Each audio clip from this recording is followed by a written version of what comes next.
Adam, Hey, good morning. good evening, good morning. Right. Yes. There's a slight time difference between us. I think this is the longest distance I've ever done for a Zoom call before. Cool. Um, and considering the distance, there's really not much of a lag, which is cool to see. Excellent.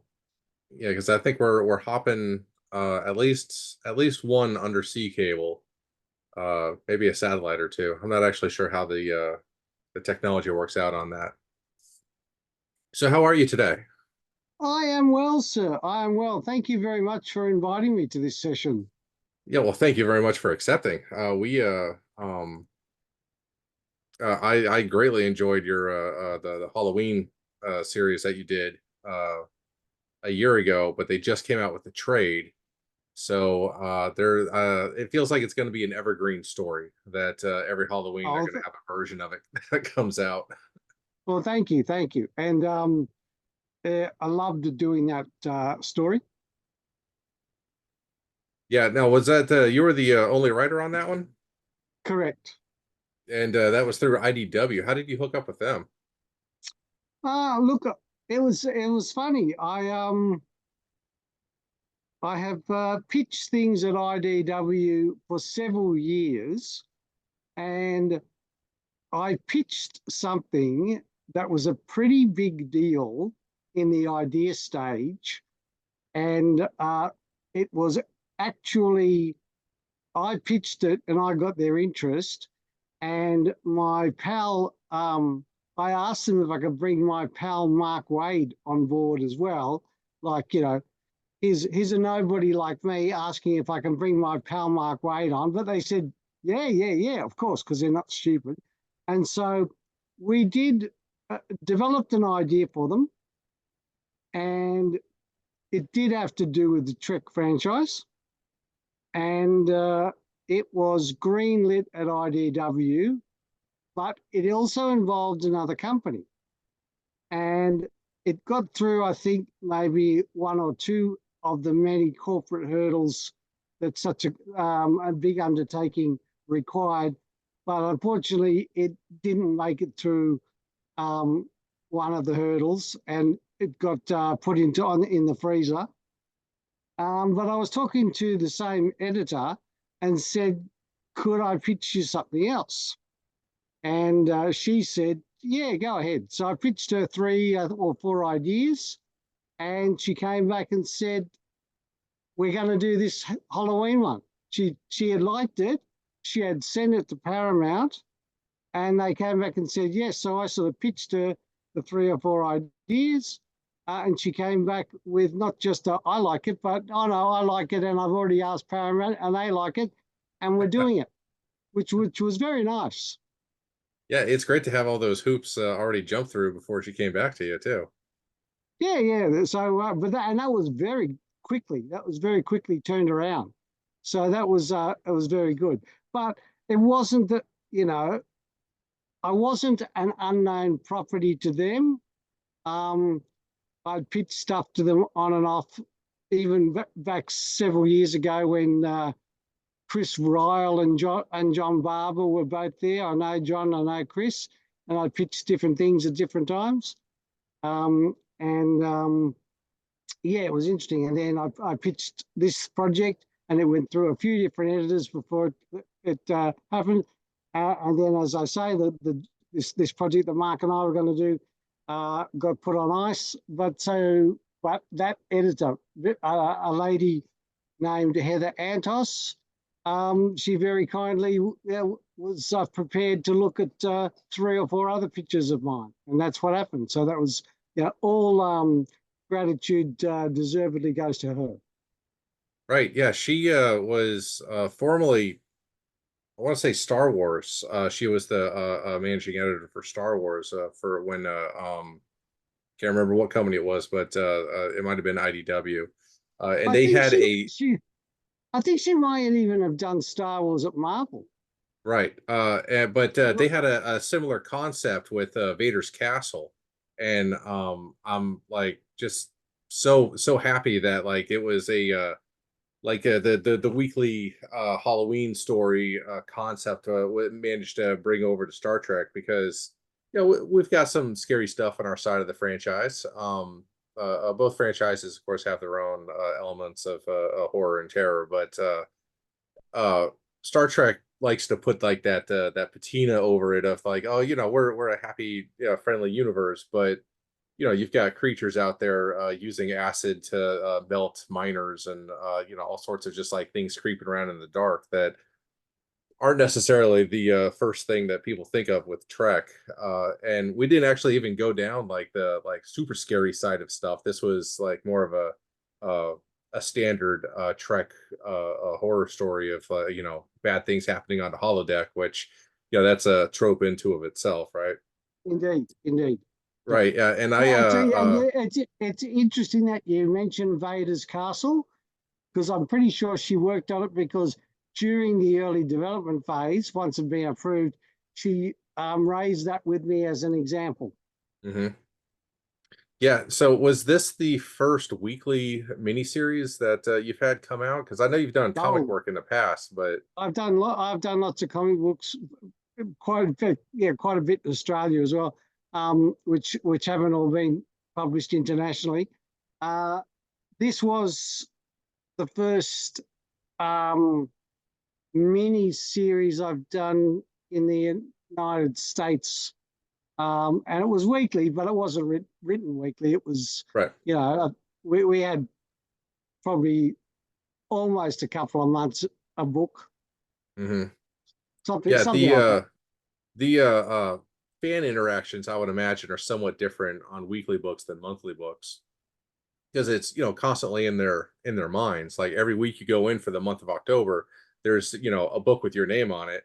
And I know that that's how I originally like got interested in talking to you, because I was like, oh, okay, well, they're there's this new guy writing Trek books.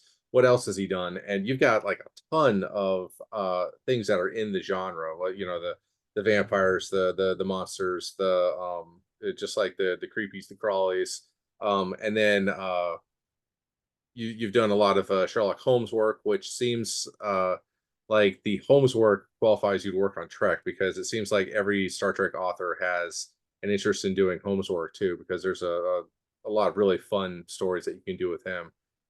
The outlier, though, of all of these that I see that you're working on right now is the Human Fly. How did you get hooked up with that? What's your interest with that character? I have loved that character since um, I was a kid, and I bought the Marvel comic, Hmm. right, of newsstands in Australia and comic shops in Australia, and since same time period, I still remember seeing him on the news on TV in Sydney when I was a kid. The particular incident was the famous Montreal attempt to jump 26 buses, and he crashed and didn't make it. And that was on the nighttime news in Sydney, and that just blew my mind. It was like, yeah, I had read in the comic that he was a real stuntman, but here he was on the news. It blew my young mind, and I've never forgotten the character since. And I really loved the costume. I probably wasn't crazy about the Marvel stories, not because they were bad or anything, but because uh, they sort of went for an almost exclusively single issue approach. Um, and there weren't that many continued stories. There was a two-parter with Daredevil and the White Tiger, and that was pretty cool. But I wanted to see the Fly do a few more Marvel Universe type things, such as have his own costumed villains and a few things like that. So it wasn't my favorite written comic, but it was pretty mesmerizing because I knew it was real. Saw him on the news. He had a really neat costume, the very sort of magnetic color scheme. And there was a cool kind of shtick. He was like Batman. He was like Daredevil, no superpowers. So I loved it. So And then what happened was I happened to stumble years ago on a reference on the internet to the guys that had set up the property as a motion picture in development. And I reached out to one of them, the late Stephen Goldman, and said, are you guys interested in doing anything with a comic book version of this guy? And he said to me, look, we're thinking of something right now. Have you got an idea? And I said, yes, I do. And I wrote a short idea for a short story. And he said, I love it. We've got another guy we've commissioned to put an album type comic together, a one-off. Talk to him. And I talked to him, and it didn't work out because all the spots were full. But funnily enough, the guy I was going to draw my story with, a pal of mine, an Australian artist writer called Paul Mason, he ended up getting in that one-shot book anyway because one of the artists for it dropped out at the last minute due to a family crisis, and they needed an artist in emergency. So my buddy Paul Mason got to draw it, but I didn't get to write it. But I met the guys who owned the property. I met one of them, Alan Brewer, one of the producers. And years went by, and I kept in contact with the guys, and I kept saying, you're going to do a comic? do another comic? And they said, we do, but we want to do it in full color. We want to do it more like a regular periodical. And I was attached to the thing, helping them scout around and sniff out comic book publishers. And we asked a few, because they gave me the job of trying to find them one. And what happened in the end was we couldn't quite get anything working that looked viable.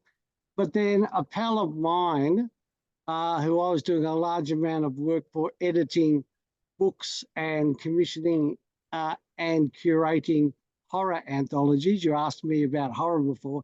Jerry Huntman put me on to his company. He said, I want you to develop an entire line of comic books for me. He said, I know science fiction, horror, and fantasy prose, but I don't know comics, although I like them. So he said, and all my friends are telling me you're the comics guy. and I said, I'd love to do it. I said, as long as I can do some of the projects that I was going to do independently, and you can have a look at them, and if they're okay, we put them in the same place, that's fine. So we agreed on that. I went to the Human Fly guys and said, have you guys found any publishers since we last looked? Because this pal of mine's just made me a comics editor-in-chief, and we could do it here. And we opened up discussions, and it ended up, they said, yeah, we'd love to do it with their new IPI Comics, which is what the shingle is called. So yeah, long story not made too short, I'm sorry. But that's fine. yeah, so that's what happened. And I'm not going to write them all. We're doing them sort of in 4-issue volumes. I'm writing the first series, and as long as it's financially viable, the second series will be done by Jim Kruger, who you know from Justice, Earth X, Marvels, lots of high-profile products, properties of his own like Foot Soldiers, so Jim's doing an arc, and then a writer named Dana Brower, who's written for TV. She worked on the science fiction show George R.R. Martin's Night Flyers.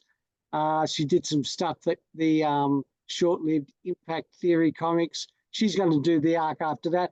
But maybe between my arc and Jim's arc, I'm just kicking around with the boss. We have talked about something we're calling at the moment Giant Size Human Fly #1.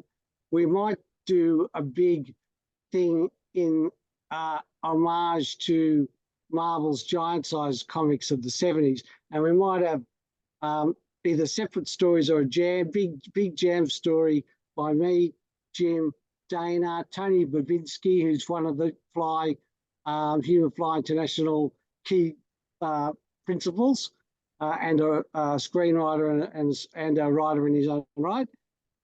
So we're sort of thinking that, and we've got a super cool special guest just chasing the cat animal.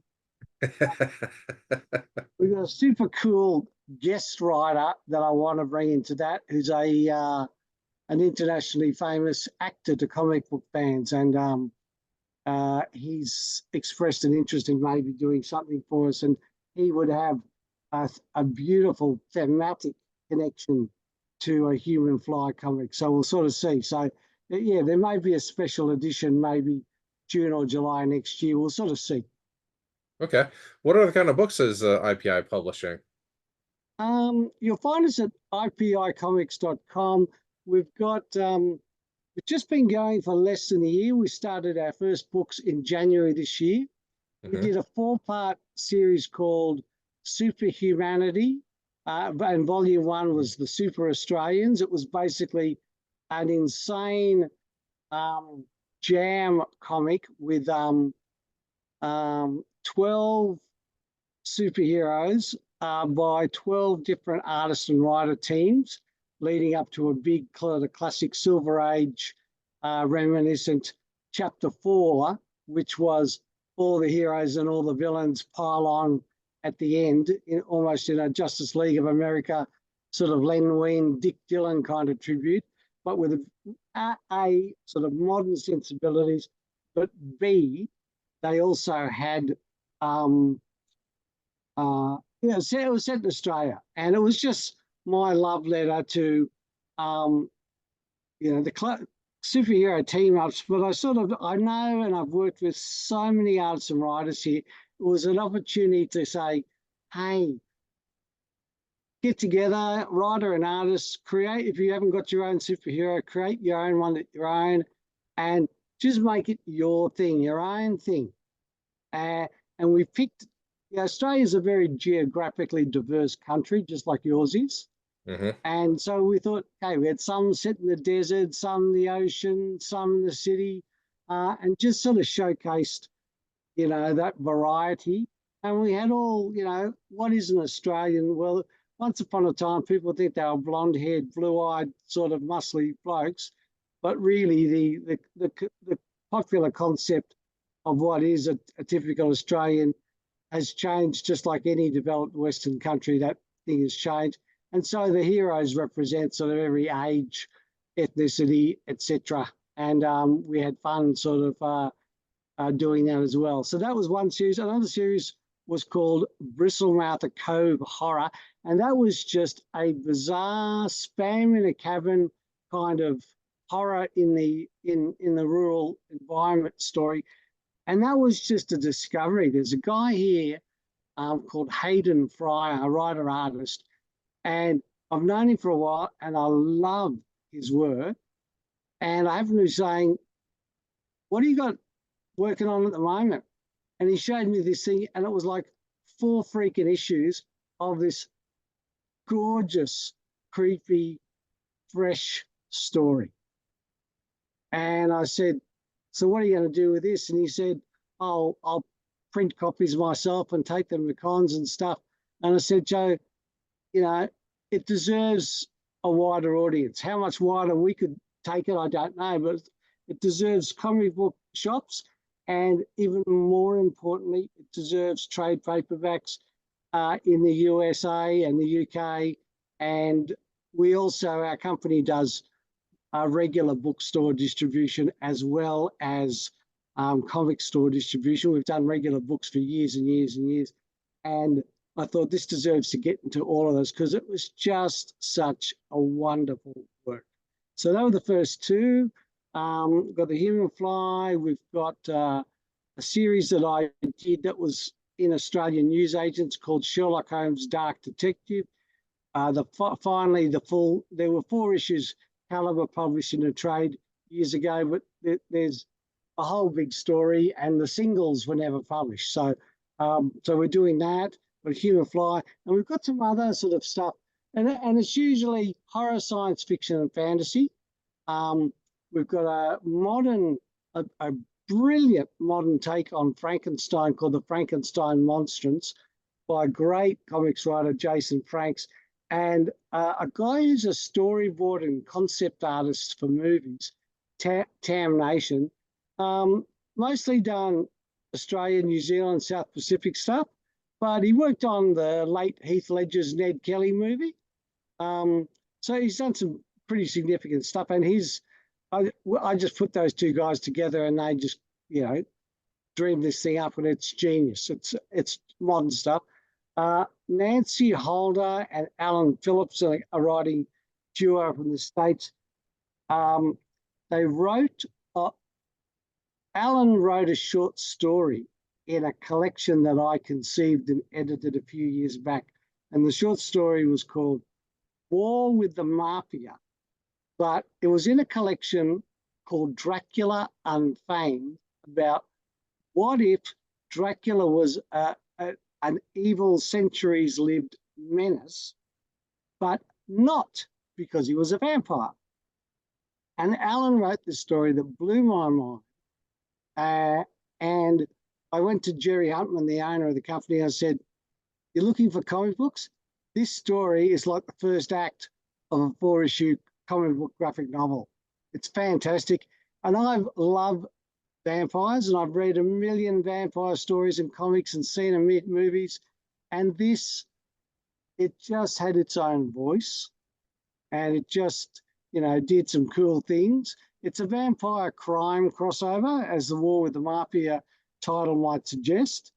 But yet we've seen that done before, but yet it just had its own take, its own voice, and the situation that propels the protagonist to do what they start doing.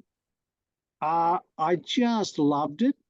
And as I say, I've read 1 million vampire short stories, and I just thought this one was great and felt fresh. And we got to do, and I thought it's so visual, we got to do it. And Jerry signed off it. And so Nancy and Mark are writing it, and we've got John K. Snyder III doing the artwork. So amazing project. So we've got a few things like that. We've got a historical supernatural fantasy involving Hannibal the Conqueror, written by one of our Australian international rock gods, Steve Kilby, co-written with a filmmaker called Nicole Eilers. We got we got heaps of other stuff in the pipeline, and we usually stick press releases up on the website. But so because we're a horror, science fiction, and fantasy book publisher, that's pretty much what the comics are going to be as well. Mm-hmm. And we didn't think we'd lead into superheroes quite so much so fast, but The Fly was just a really enjoyable prospect, and it meant a lot to me, and it meant a lot to me personally. So we thought, well, we got to try it, and interestingly, getting a lot of excitement from people talking about it. Yeah, I remember the Marvel series. I don't think I ever got into it because I was more of a DC reader at the time, and the Marvel stuff that I was reading was like G.I. Joe and Transformers. So Daredevil, the Human Fly, like Batman, like back when the Fly was coming out, I just wasn't in my wheelhouse. But seeing it on your socials, what really brought me back to seeing like that book like mixed in with the stuff that I was interested in at the time. And it's cool to see those books come back because no matter what it is, someone out there's a fan of it, right? And in your case, you're a fan that was able to make something happen. Yeah, just the way the cards fell, that I was very fortunate. Yeah, it's cool how that stuff shakes out. I saw that you were just in a vampire anthology, and it had a unique name to it. I think it was just like vampire, but with like a Y or something like that. Was that a collection that just came out, or was that one that was that Nosferatu Unbound? No. Yeah, that's actually what I'm thinking of, right? Right, yeah. Now that one, that's published by our company, by my boss's company, IFWG Publishing International, which is what IPI Comics stands for, IFWG Publishing International. that's an anthology of short stories, and I'm co-editing that with I co-edited that because that's finished, and it comes out this month. No, next month, September. Nearly this month. And a brilliant guy, Steve Paulson's co-editing with me. Known him for decades. Smart guy. Great writer on his own right. And we've got some big names in that I'm really excited about. I'm not writing a story for that one. Sometimes I do write stories in anthologies I edit, but this one I just ran out of time. But this one, we sort of got a mixture of some pretty big names and some lesser known names. And it's mostly fiction, but we got a couple of really groovy non-fiction things. Now, Nosferatu is the 1922 Max Schreck German silent movie with the classic bald-headed, pointy-eared, rat-toothed vampire. Now, that was a complete rip-off of Bram Stoker's Dracula back when the novel was still within copyright. And Stoker's widow, because he died in 1912, I think it was, Stoker's widow went through quite a lot of agony to try and sue and have that film shut down because it was ripping off her late husband's legacy and you know, copyright money that was very much needed by dear old Florence Stoker. Anyway, Stoker's grandnephew, Dacre Stoker, is an internationally successful writer in his own right these days. And he's written for me before in Dracula Unfeigned. And we asked Dacre, who lives in the United States, he's a college professor, we asked Dacre if he would write a piece for Nosferatu, knowing that, you know, that's maybe a touchy subject for the Stoker family. And he said, I would love to do it. I would love to do a non-fiction piece talking about the pain it caused my great aunt. Right. Great aunt. I'm not sure what you'd say. So that's a personal perspective for the Stoker family by him that's in the book. And I know another person, Julia Crook, who was the secretary of the British Dracula Society, which I've been a member of on and off. And I know that they used to do visits to the literal sites in Czechoslovakia and other places where Nosferatu was filmed that are still standing. Wow. And I asked Julia, would anyone in the society like to write a piece on it? And she said, I would. She said, I've got photos and I'd love to write on visits to the site. So we've got two really nice bookend non-fiction bits in that book. But other than that, we've got short fiction by some great writers. Yeah, that was an absolute joy to put together. And that comes out next month. And me and Steve Paulson and publisher Jerry Huntman, we're very proud of that one.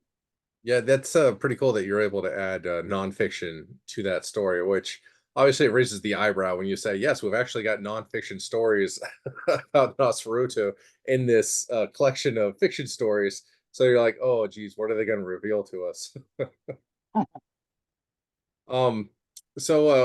What new projects do you have coming out in the next few months? Look, I'm working on Human Fly. So I did Human Fly Zero, the lead story in that, and Tony Babitsky did the backup story. Human Fly 1 will be coming out in October. Human Fly, then it will be bi-monthly. So for the four issue, it'll be October, December, February, April. And then after that, Human Fly, hopefully giant size Human Fly, if that all lines up, or Jim's four issue arc will start after. Sherlock Holmes Dark Detective, so that's bi-monthly, and there's the first arc is 4 issues, and then there's a second arc that could be as many as 6 when we sort of sorted out, because there's a special in there. And that involves a story, the second arc, that was never completed because the publisher closed it down before we did the final installment. So we never finished that storyline. So that'll be really cool. It went to Australian newsstands up to issue 8.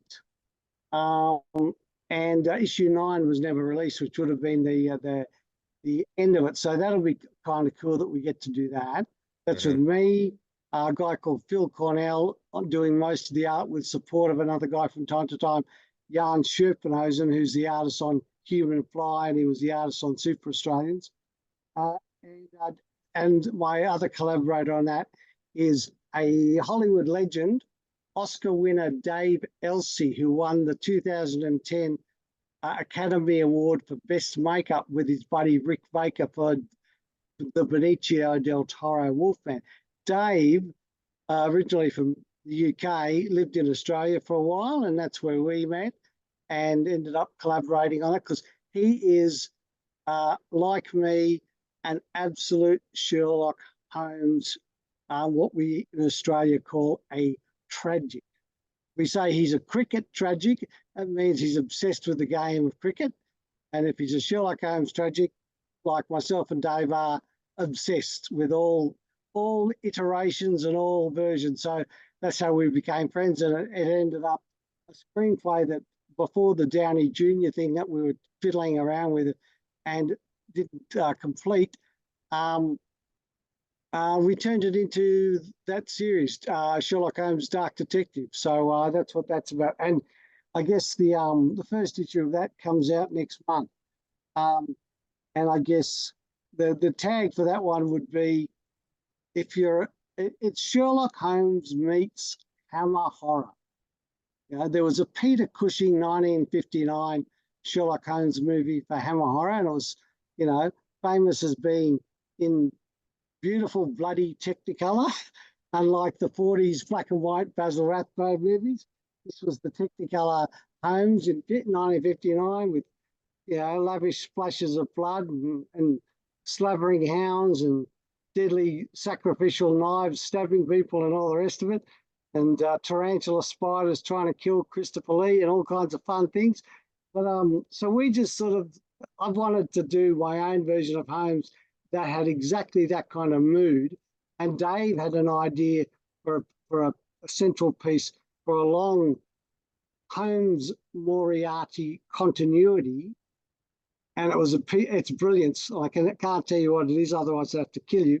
So but we wove our two conceptions together, and Dark Detective Sherlock Holmes as well. And Phil Cornell, the artist on it, a buddy of mine for decades. We became friends from the largest Australian Sherlock Holmes society, and Phil's been a brilliant artist since he could old enough to pick up a pencil. So that was just predominantly three guys doing what they love. Mm-hmm. So yeah, the Sherlock Holmes is a well-loved franchise, and it's I don't think we're in the golden age, but like we've got good content that's coming out right now. Yeah, there's a lot of good stuff. There's a few bits of sad stuff, but look, that's okay. You know, you take that when a character is in the public domain, you accept that's part of the challenge. Try and rise above and try and aim for the best. You know, Right. try and be like, you know, Nicholas Meyer's 7% Solution, or Billy Wilder's The Private Life of Sherlock Holmes. There's some wonder, or even the Gaddis Moffat, you know, Benedict Cumberbatch stuff. There's some great, meaningful interpretations, and that's what I aim at. I don't look at the worst stuff and get upset about it and go, oh, that's okay. Yeah. Now you actually mentioned something I hadn't thought of, is that the characters in the public domain, but not every character from his universe is currently in the public domain, if I'm remembering correctly.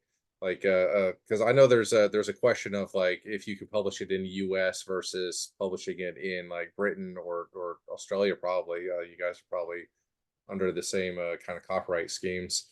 Um, how are you guys navigating like what is and what isn't available to publish freely? Look, we're really good at this because I'm obsessed with this stuff and I've done lots and lots and lots of research. And so um, we don't use anything unless we're sure we can use it, and we've done the research and confirmed it.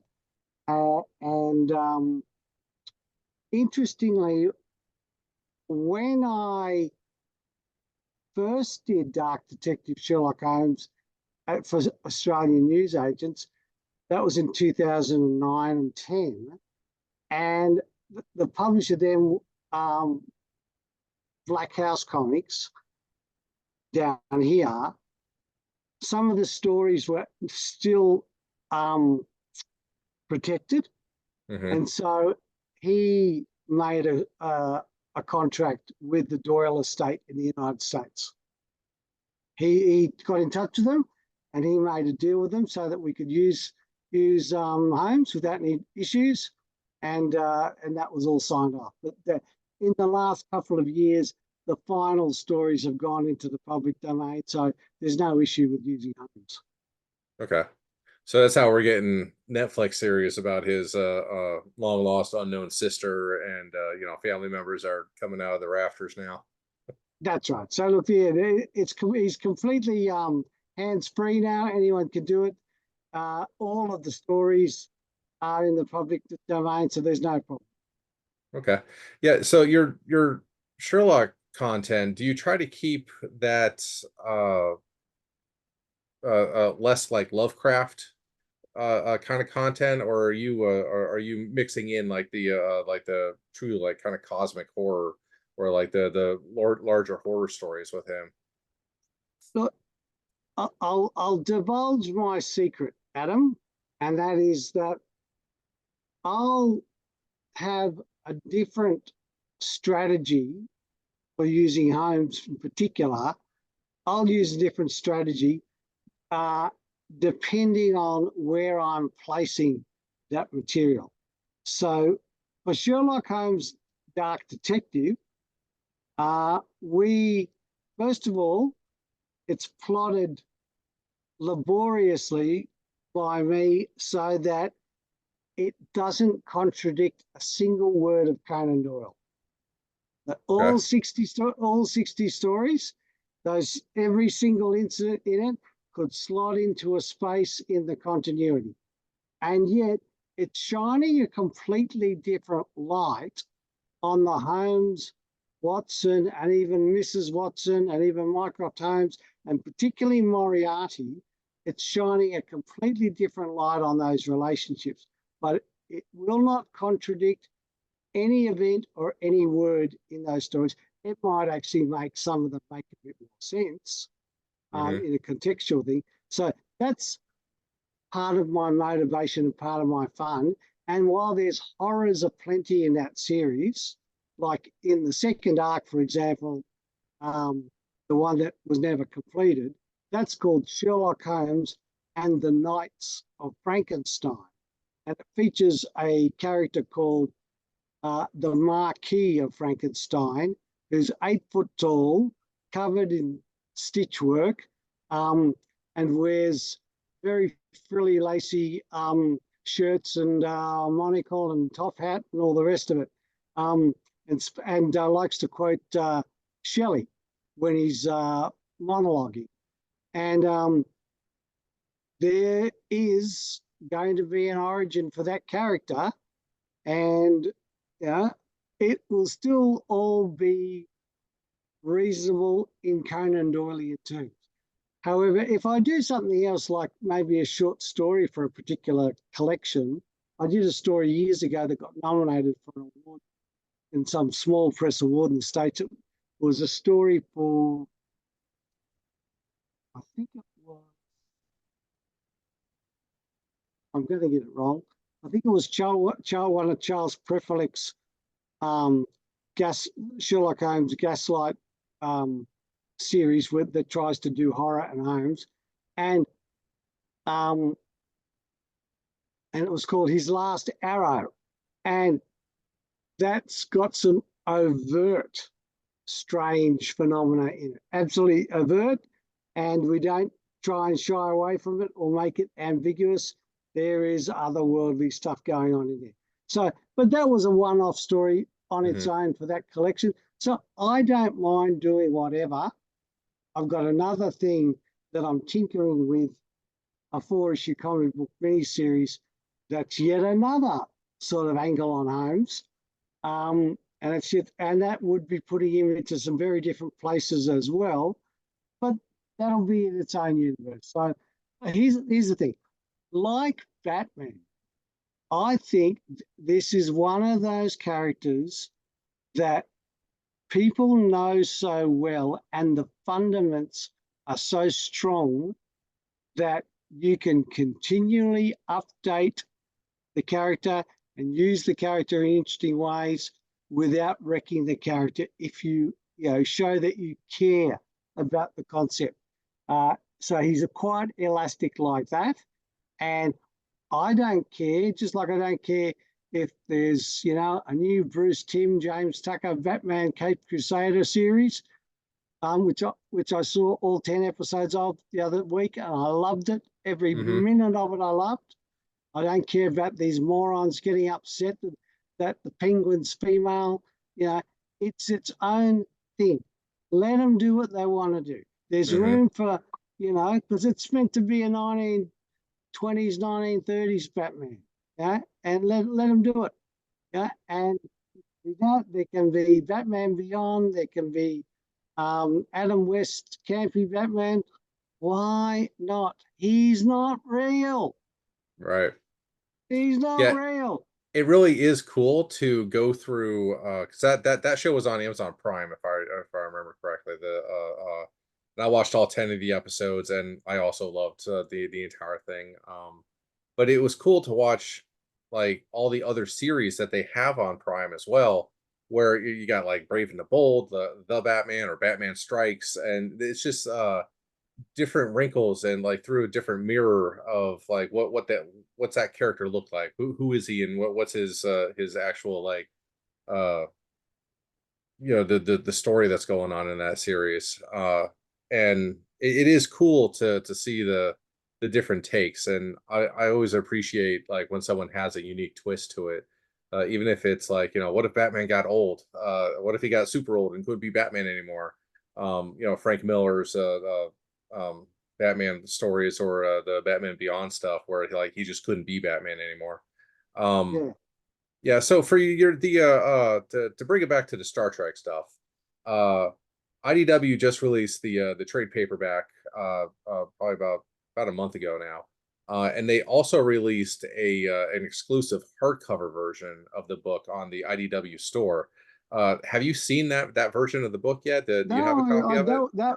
Look, I haven't been in a comic shop for several weeks. No, I haven't, but that sounds awesome, and I'll race out and try and look for that this weekend. Yeah, the hardcovers.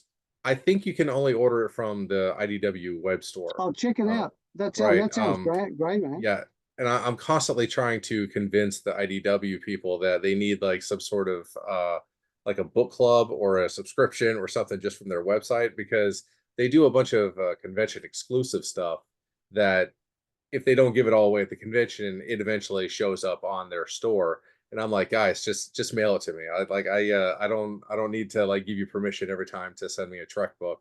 Just if you have it, cool. Send it. Yeah. But what's the outlook on having a sequel or a like a biannual story going on? Well, look, it has been discussed, and it was discussed again most recently, and they've got to, while obviously self-interest, I'd be happy to, do a book like that monthly, because I'm a classic horror tropes freak, and Next Gen in particular is a favourite one, but I'm pretty partial to all of them. I like original. I like next gen the most. Like Janeway and Voyager quite a lot. And even though it was a riff of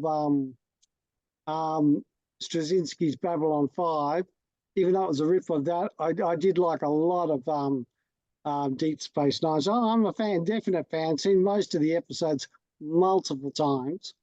So look, I'd do it, but in terms of, they've got a very smart plan for what they're doing.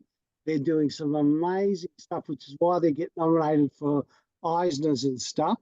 The woman I mentioned earlier, and it'll sound like I'm sucking up, but to get more work. But I've got to tell the truth, possibly the most professional editorial experience I've had. Really switched on woman, Heather Antos, and she's clearly knows how to make a plan and a great publishing plan and to make it work. Because it was a joy to work with her. And, you get notes from them, but you get notes from Paramount too. And she traffic managed the whole thing superbly and super fast. And so that was really enjoyable. The guy doing the artwork, Joe Eisner, was a selection that they made.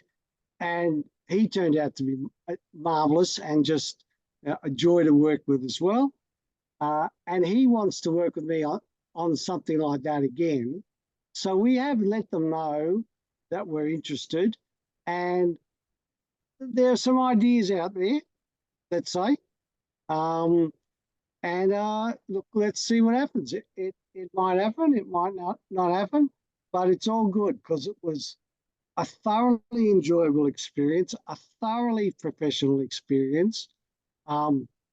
Those people really know what they're doing and care about the franchise and want to tell, fresh, interesting stories that hew to the integrity of the whole, franchise. But they're also trying to tell stories that work well in the comic book format. Because that's not always easier to do.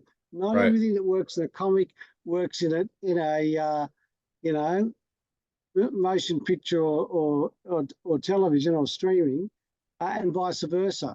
So, if they find a place for me or for me and Joe particularly to do something, whether it be and I'll be frank, it could be a sequel or prequel to that thing, or it could be a completely separate but Holo-ween themed thing. Mm-hmm.